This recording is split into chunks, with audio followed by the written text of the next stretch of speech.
Hey everyone, welcome to our deep dive into the world of Sheikh Hamdan bin Mohammed Al Maktoum. Yes. The Crown Prince of Dubai, better known as Fazza. Yes. We've got a whole bunch of sources We do. to look through today. Yeah. We've got some biographical information, some news articles, Yes. and of course, Those social media snapshots, all those curated Instagram posts, carefully curated. giving us a peek into his life. Yeah, it's quite the mix we've got. It is. We're going to try to disentangle the carefully crafted persona from the glimpses we get into his private life. So fascinating. It is.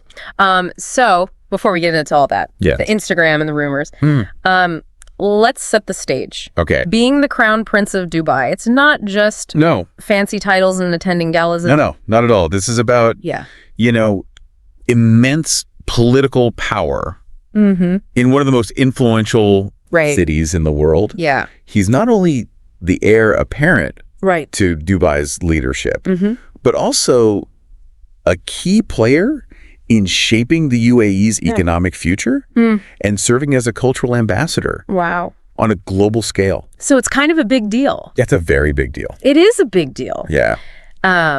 Which makes his massive social media following even more interesting. Like millions and millions of followers, a number that dwarfs the population of the UAE itself. Yeah. So he's really tapped into something. He has. What's the secret to this global appeal? It's a carefully constructed blend of accessibility and mystique, wouldn't you say? I would. His social media, for example, paints a fascinating picture. Yeah. You see the adventure, scaling the Burj Khalifa, skydiving, horseback riding, activities that are certainly not everyday occurrences for most of us. Then you see that touch of luxury. Okay.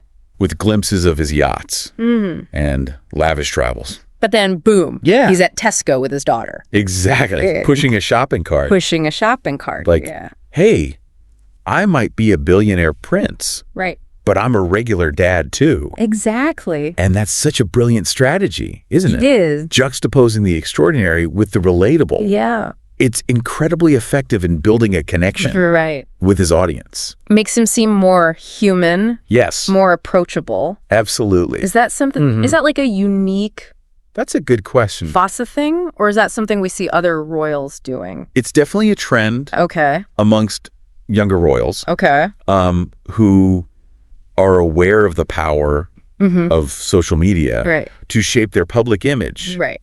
But Fazza's execution seems particularly effective. All right. He's not just showing us his everyday activity. Right. He's carefully selecting moments that create a narrative. So it's like a carefully curated highlight reel. He's giving us glimpses into his life. Yeah. But they're glimpses that are designed to reinforce a specific image. Okay. The adventurous prince, the family man, the leader who's in touch with the people.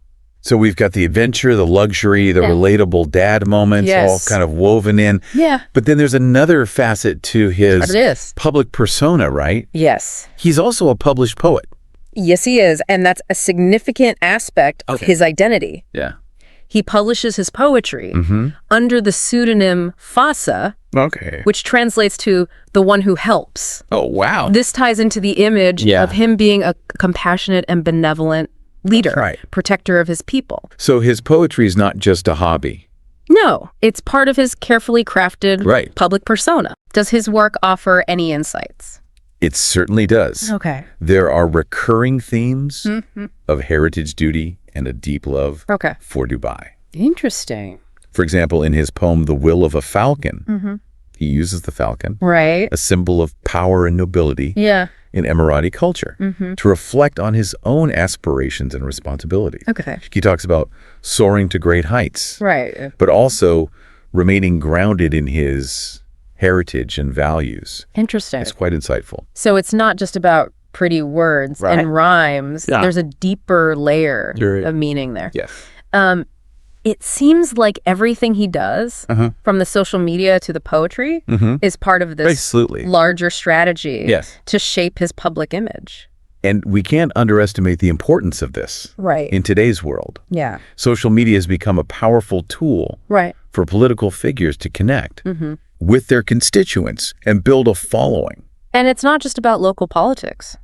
No, it has global implications as well. Yeah. The way Fazza portrays himself online can influence perceptions of Dubai and the UAE. Wow. On the world stage. Yeah. He becomes a symbol of the nation, embodying its aspirations for progress and modernity, while staying true to his cultural roots. Okay, so we've established he's a master of managing his public image. Absolutely. But what about the man behind the curtain? Right. The private prince. Yeah. How much do we really know well about Sheikh Hamdan, the individual? That's where things get even more interesting. Right. Despite his very public online persona, Fazza's private life remains largely shrouded in mystery. Yeah, and that contrast between the public and the private is a big part of his allure, wouldn't you say? I would definitely. And that brings us to the next layer of our deep dive. We're going to try to peel back this carefully constructed facade and explore those intriguing contradictions between the image he projects and the glimpses we get of his personal life. Yes, because as we'll see, there are some fascinating juxtapositions at play. Yeah. He's this billionaire prince who lives a life of unimaginable luxury, yet he goes to great lengths to cultivate this image of being down to earth and relatable. Yeah, how does that duality work? What does that tell us about how he wants to be perceived, both by his people and the world at large? Good questions. All right, listeners, get ready. We're about to uncover what lies beneath the surface of the Fazza phenomenon. Stay tuned. Welcome back. We've been exploring the public persona of Fazza, the crown prince of Dubai, and how he leverages social media to build a global following. It's quite a following. It is quite a following. But as we dig deeper, we start to see some intriguing contradictions, don't we? Absolutely. He's this incredibly wealthy prince who owns super yachts and travels the world in luxury. Yet he also goes out of his way to present himself as approachable and down to earth. So how does he pull that off? Yeah, good question. Is it just a matter of posting those relatable photos? Well, like grabbing groceries at Tesco? Those seemingly mundane moments are certainly part of the equation. But I think it goes deeper than that.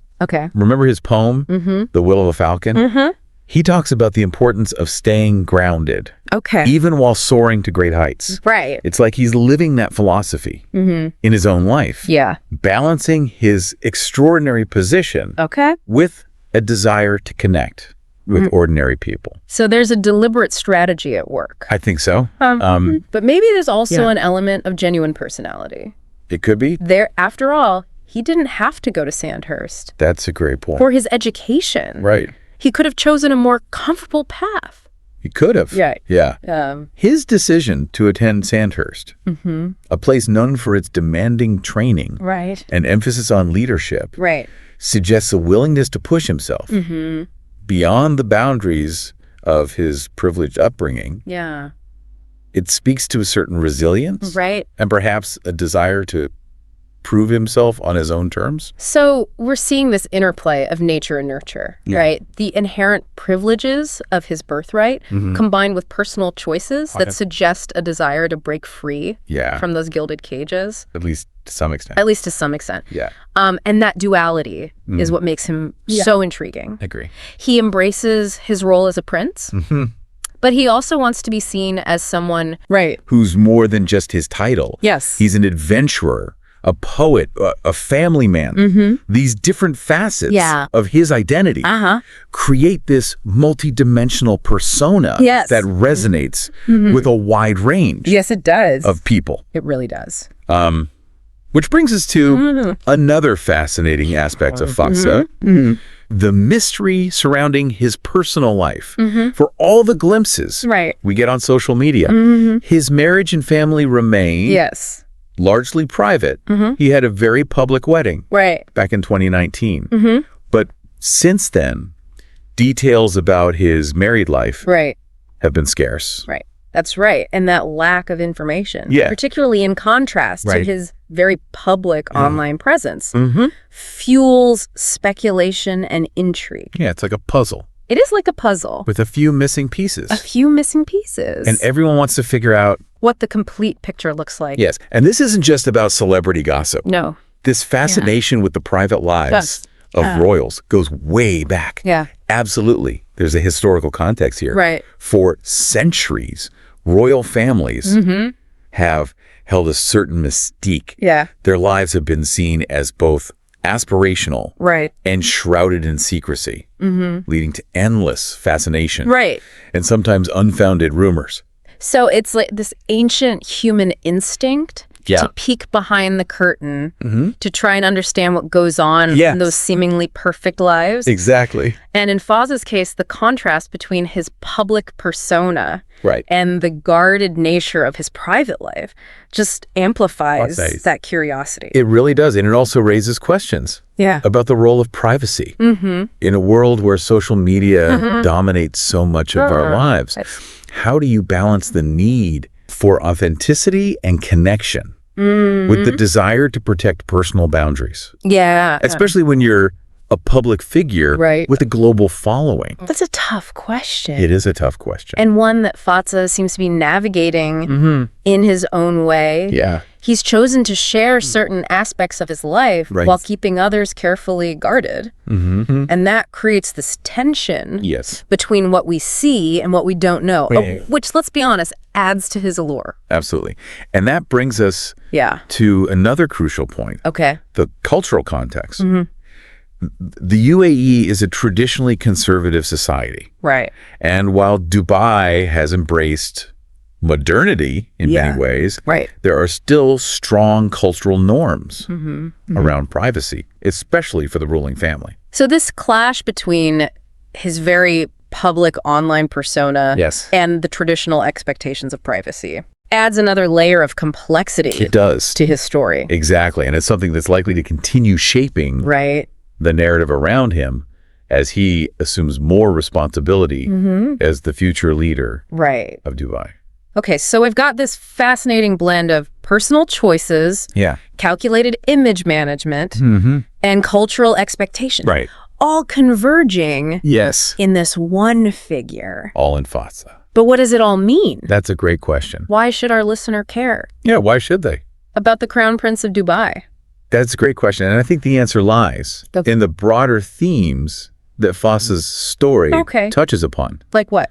Well, for starters, his use of social media provides a fascinating case study in how powerful figures can shape their narrative and influence public perception in the digital age. Yeah. We're seeing this play out not just with royalty, but also with politicians, celebrities, and even everyday individuals. It's like everyone's trying to curate their own highlight reel, presenting their best selves to the world, even if it's not always the whole picture.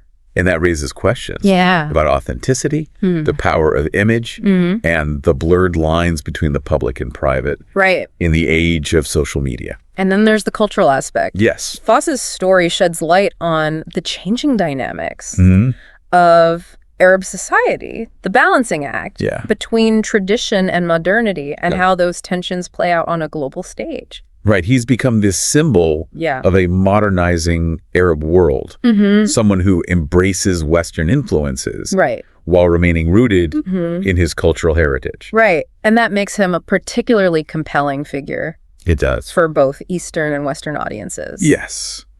Okay, so we've covered a lot of ground here. We have. We have explored the Fazza phenomenon, delved into the intriguing contradictions in his life, and peeked behind the curtain of royal secrecy. Yes. At least to some extent. To some extent. But before we wrap up our deep dive, I want to pose a final question to you, our listener. If you could ask Fazza one question to understand him better, what would it be? That's a brilliant way to bring it back to our listener. What would you ask him? What's the one question that would unlock the puzzle of this public yet private prince? Yeah, it really is a question. It is. Worth pondering what lies beneath the surface of the carefully constructed image. Exactly. We see the adventurer, the poet, the leader, the family man. Yeah. But what are the driving forces? Right, what's behind the persona? The persona, is it a genuine desire to connect with people on a personal level, to bridge the gap between his extraordinary life and the everyday experiences of his followers? Yeah. Or is it a calculated strategy to solidify his public image and build support for his future role as ruler? Or maybe it's a bit of both. Perhaps. He's in a... Yeah, he's in a unique position. Unique position. She has the weight of tradition, the expectations that come with being a crown prince. Right. But he also seems to possess this modern sensibility, a desire to engage with the world in a way that previous generations of royals haven't. Right, and that makes his story all the more compelling. He's navigating the complexities of a rapidly changing world. Right. Balancing the demands of his position with his personal aspirations. Yeah. And how he manages that balancing act will likely shape not only his own future, but also the future of Dubai. It's fascinating to consider the implications, isn't it? It is. We often think of royals as figures who are born into their roles. Their paths predetermined by tradition and lineage. But in Fazza's case, we see a conscious effort to shape his own destiny, to forge his own identity within the framework of his inherited responsibilities. And that makes him a relatable figure. It does. Even for those of us who are far removed from the world of palaces and privilege, he's grappling with questions of identity, purpose, and legacy. Yeah. Questions that resonate with all of us, regardless of our background. So as we conclude our deep dive into the world of Fazza, I think we're left with more. We are. Than just a glimpse into the life of a captivating prince. We've uncovered layers of meaning. We have. Explored the power of image in the digital age. And touched upon the complexities of cultural identity in a globalized world. Absolutely. Yeah. And hopefully we've sparked some curiosity. I hope so. In you, our listener, what aspects of Fazza's story resonated with you? Right. What other questions would you like to explore? Keeps those questions in mind. Yeah. As you continue to follow his journey. Right. Who knows what the future holds? Yes. Who knows? For this modern day prince. One thing is certain. Yeah. Fazza is a figure who invites us to look beyond the surface. Right. To consider the forces that shape our perceptions, and to embrace the complexities of a world where tradition and modernity are constantly in dialogue. He's a walking, talking case study. He is. In personal branding, cultural diplomacy, and the challenges of leadership in the 21st century. That's right. So keep exploring, keep questioning, and keep diving deep into the world around you. Yes. Until next time.